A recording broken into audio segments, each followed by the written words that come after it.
मधुर रेसिपीजमध्ये आपणा सर्वांचं पुन्हा एकदा खूप खूप स्वागत आहे। आज आपण अतिशय टेस्टी आणि क्रिस्पी असे ब्रेड रोल्स कसे बनवायचे हे पाहणार आहोत। बऱ्याचदा ब्रेड रोल बनवताना ते फसले जातात, त्यामुळेच मी आज तुम्हाला ब्रेड रोल बनवण्याची अगदी परफेक्ट पद्धत सांगणार आहे। ही रेसिपी जर तुम्ही फॉलो केली तर तुमचे ब्रेड रोल्स कधीही फसणार नाहीत, अगदी परफेक्ट असे ब्रेड रोल्स तयार होतील। तर वेळ न घालवता लगेचच सुरू करूयात आजची आपली रेसिपी। ब्रेड रोल्स बनवण्यासाठी लागणारे साहित्य बघून घेऊया। हे ब्रेड रोल्स बनवण्यासाठी मी 2 मीडियम आकाराचे बटाटे घेतलेले आहेत। बटाटे मी उकडून घेतलेले आहेत आणि लक्षात घ्या ब्रेड रोल्स बनवण्यासाठी बटाटे उकडल्यानंतर ते थंड होऊ द्यायचे आहेत, गरम गरम स्मॅश नाही करायचे। त्याचबरोबर आपण इथे 1 छोटा चमचा जिरे पावडर, 1 छोटा चमचा धने पावडर, अर्धा चमचा चाट मसाला घेतलेला आहे। तुम्ही याऐवजी आमचूर पावडरही वापरू शकता। त्याचबरोबर 1 चमचा लाल मिरची पावडर घेतलेली आहे। 1 मध्यम आकाराचा कांदा बारीक कट करून घेतलेला आहे, थोडीशी कोथिंबीर, 1 चमचा आले अशा प्रकारे बारीक कट करून घेतलेले आहे। 1 चमचा बारीक कट केलेली मिरची घेतलेली आहे। मिरचीतल्या बिया मी काढून टाकलेल्या आहेत। आणि इथे आपण मिठाऐवजी काळे मीठ वापरणार आहोत, यामुळे खूप छान टेस्ट येते ब्रेड रोल्सला। साधारण पाव चमचा ब्लॅक पेपर पावडरही आपण वापरणार आहोत। तुमच्याकडे जर पावडर असेल तर तुम्ही डायरेक्ट यूज करू शकता। सर्वात आधी आपण ब्रेड रोल्सचे स्टफिंग तयार करून घेणार आहोत। त्यासाठी पोटॅटो स्मॅश करून घ्यायचे आहे। आपल्याला हे पोटॅटो गरम गरम स्मॅश नाही करायचे, पूर्णपणे थंड झाल्यानंतरच करायचे आहे। जर आपण गरम गरम केले तर मिश्रण जास्त लूज होण्याची शक्यता असते। पोटॅटो स्मॅश झालेले आहेत। आता आपण काळे मीठ घालून घेतलेले आहे। त्याचबरोबर हिरवी मिरची घातलेली आहे। हिरवी मिरचीऐवजी तुम्ही रेड चिली फ्लेक्सही यूज करू शकता। आले घालून घेतलेले आहे। त्याचबरोबर 1 चमचा रेड चिली पावडर, ही कमी तिखटवाली मिरची पावडर मी वापरलेली आहे। त्याचबरोबर मी चाट मसाला, धने पावडर आणि जिरे पावडरही घालून घेतलेली आहे। सर्व इन्ग्रेडियंट्स आपल्याला घालून घ्यायचे आहेत। ब्लॅक पेपर मी इथे घालते आहे साधारण पाव चमचा।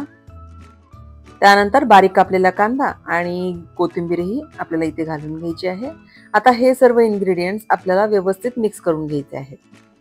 अशा प्रकारे हाताच्या साहाय्याने आपल्याला पोटॅटो आणि सर्व इन्ग्रेडियंट्स व्यवस्थित एकजीव करून घ्यायचे आहेत आणि एकसारखे स्टफिंग तयार करायचे आहे।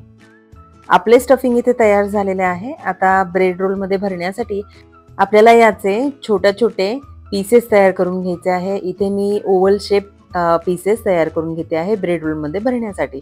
तुम्ही तुमच्या आवडीप्रमाणे सर्कल किंवा वेगळ्या शेप्स मध्येही तयार करू शकता। आणि इथे मी अशा प्रकारे ब्रेड रोल्स मध्ये भरण्यासाठी स्टफिंगचे पीसेस करून घेतलेले आहेत।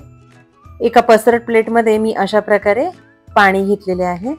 ब्रेड रोल्स बनवण्यासाठी आपल्याला या कडा काढून घ्यायच्या आहेत, किंवा तुम्ही डायरेक्ट तसाच ब्रेड वापरला तरी चालेल। मी दोन्ही पद्धतींनी तुम्हाला ब्रेड रोल्स बनवून दाखवते आहे। अशा प्रकारे ब्रेडची स्लाइस पाण्यामध्ये फक्त डिप करायची आहे आणि लगेचच बाहेर काढायची आहे।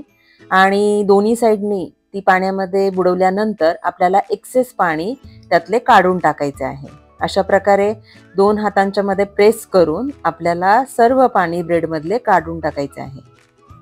ब्रेड मध्ये जर जास्त पाणी राहिले तर ब्रेड रोल्स व्यवस्थित बनवता येत नाही, ते हाताला चिकटले जातात आणि स्टफिंग भोवती व्यवस्थित बाइंडिंग होत नाही ब्रेडचे। आता मी ब्रेड मधले सर्व पाणी काढून टाकलेले आहे। आता आपल्याला या ब्रेड मध्ये स्टफिंग ठेवायचे आहे मध्ये, आणि ब्रेडच्या कडा अशा प्रकारे आपल्याला जुळवून घ्यायच्या आहे। जर तुम्ही फर्स्ट टाइम ब्रेड रोल बनवत आहात तर शक्यतो ब्रेडच्या कडा काढूनच बनवा, कारण ब्रेडच्या कडा थोड्याशा कडक असतात आणि त्या जुळवायला थोडासा त्रास होतो। आणि अशा प्रकारे आपल्याला 2 हातांच्या साहाय्याने हलके प्रेस करत करत आपल्याला त्याचा अशा प्रकारे ओव्हल शेप तयार करून घ्यायचा आहे। आणि आपला ब्रेड रोल इथे तयार झालेला आहे। आता मी ब्रेडच्या कडा काढलेल्या आहेत आणि पुन्हा आपण तीच प्रोसेस फॉलो करणार आहोत। ब्रेड मी दोन्ही साइडनी पाण्यात फक्त डीप करून घेतलेला आहे आणि लगेचच आपण हाताच्या मध्ये प्रेस करून ब्रेड मधले एक्सेस पाणी काढून टाकायचे आहे। ब्रेडच्या स्लाइस मध्ये मी स्टफिंग घालून घेतले आहे आणि कडा मी जुळवून घेतलेल्या आहेत आणि खूप इझिली हा ब्रेड रोल बनलेला आहे। आणि हे पहा, अशाच प्रकारे आपल्याला सर्व ब्रेड रोल्स तयार करून घ्यायचे आहेत। हे पहा, अशा प्रकारे मी सर्व ब्रेड रोल्स तयार करून घेतलेले आहेत। 2 मीडियम साइजच्या पोटॅटो मध्ये साधारण 9 ते 10 ब्रेड रोल्स तयार होतात।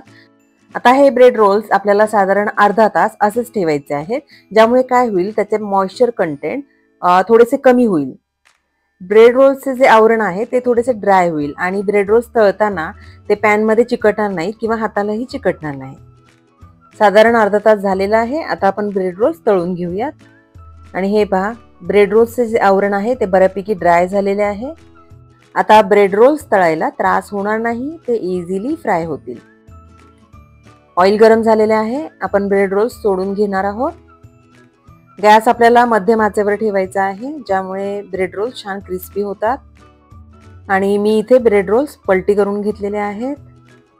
अशाच प्रकारे आपल्याला हे रोल्स सर्व बाजूंनी छान फ्राय करून घ्यायचे आहे. छान गोल्डन रंग येईपर्यंत आपल्याला हे रोल्स मीडियम आचेवरच छान फ्राय करायचे आहेत.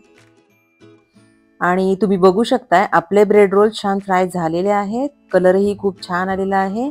आता हे रोल्स आपण काढून घेणार आहोत. आणि आपले ब्रेड रोल्स इथे तयार झालेले आहेत. अशाच प्रकारे आपण सर्व ब्रेड रोल्स फ्राय करून घेतलेले आहेत. आणि आपले एकदम परफेक्ट असे crispy and tasty bread rolls इथे तयार झालेले आहेत. तुम्हीही अशा पद्धतीने ब्रेड रोल्स नक्की ट्राय करून पहा. ब्रेड रोल्स बनवण्यासाठी मी ज्या टिप्स सांगितलेल्या आहेत त्या नक्की फॉलो करा. स्टफिंग बनवण्यासाठी पोटॅटो आधी थंड करून घ्या. ब्रेडमधले पूर्ण पाणी काढून टाका. ब्रेड रोल्स बनवल्यानंतर थोडा वेळ ते रेस्ट करायला ठेवा, ज्यामुळे तळताना त्रास होणार नाही आणि तुमचे ब्रेड रोल्स अजिबात फसणार नाही. एक ब्रेड रोल मी तुम्हाला चेक करून दाखवते. हे पहा, एकदम एकसारखा असा परफेक्ट ब्रेड रोल तयार झालेला आहे. एकदम क्रिस्पी ब्रेड रोल बनलेला आहे. तुम्हीही अशा पद्धतीने ब्रेड रोल नक्की ट्राय करून पहा आणि तुमचा ब्रेड रोल कसा बनला हे मला कमेंटमध्ये कळवायला अजिबात विसरू नका.